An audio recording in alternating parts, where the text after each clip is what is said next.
Last classes में हमने इतनी सारी चीज़ें सीखी और बहुत इंटरेस्टिंग ट्रिक्स भी देखी। अब तक तो आपको ये वाला ग्राफ बहुत अच्छे से याद हो गया होगा, फिर भी हम इसे एक बार क्विकली रिवाइज करेंगे।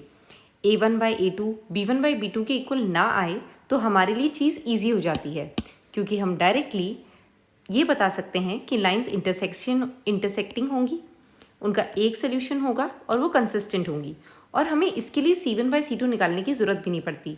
लेकिन अगर थोड़ा सा बैड लक हो और a1/a2 b1/b2 के इक्वल आ जाए, यानी ये वाली कंडीशन आ जाए, तो फिर हमें ये देखना पड़ता है कि c1/c2 क्या है। अगर वो इक्वल है तो कोइंसिडेंट लाइन होती है, और अगर वो नॉट इक्वल है तो पैरेलल लाइन होती है। तो हमारे लिए तो लकी यही है कि दोनों जो स्टार्टिंग वाले a1 a2 हैं, b1 b2 वो इक्वल ना आए। चलिए अब हम देखते हैं कि इस वाले क्वेश्चन में क्या होता है। हमें सॉल्व करना है फोर्थ पार्ट।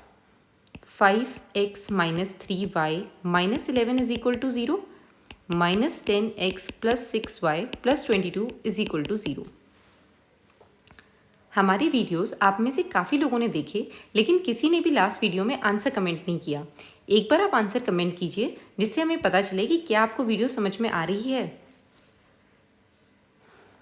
x के पहले जो वैल्यू होती है हमने देखा वो a1 होती है, जो y के पहले वो b1, और यहाँ पे जो वैल्यू है वो c1। नेक्स्ट इक्वेशन में सब 2 चलता है, x के पीछे जो आएगा वो a2, y के पीछे जो आएगा वो b2, और जो यहाँ पे टर्म आएगी वो c2। अब सबसे पहले हम अपना लक ट्राई करते हैं, देखते हैं a1/a2 b1/b2 का क्या रिलेशनशिप आता है। तो 5a1 अपॉन -10 a2, क्या ये इक्वल आता है b1 यानी कि -3 और b2 यानी कि 6 के, तो 1/2 और 1/2।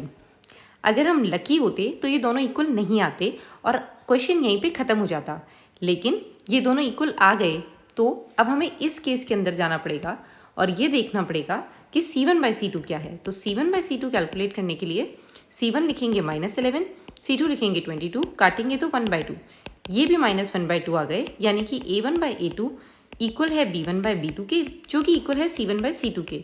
यानी एक तरीके से हम इस वाली कंडीशन पर आ गए, और इस वाली कंडीशन के अंदर तीनों अगर इक्वल होते हैं तो लाइंस जो होती हैं वो पैरेलल होती हैं, कोइंसिडेंट होती हैं।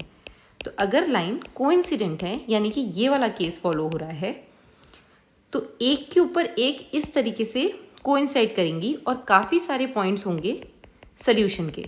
तो इनफाइनाइट सोल्यूशंस होंगे, और क्योंकि बहुत सारे सोल्यूशंस हैं इसीलिए ये जो है कंसिस्टेंट होंगी, क्योंकि अगर एक भी सोल्यूशन होता है तो हम कंसिस्टेंट ही बोलते हैं, तो बहुत सारे हैं तो कंसिस्टेंट होंगी ही। तो इस तरीके से हमने ये पार्ट भी सॉल्व कर लिया। अगर आपको इस पार्ट में कोई डाउट हो तो कमेंट सेक्शन में पूछें।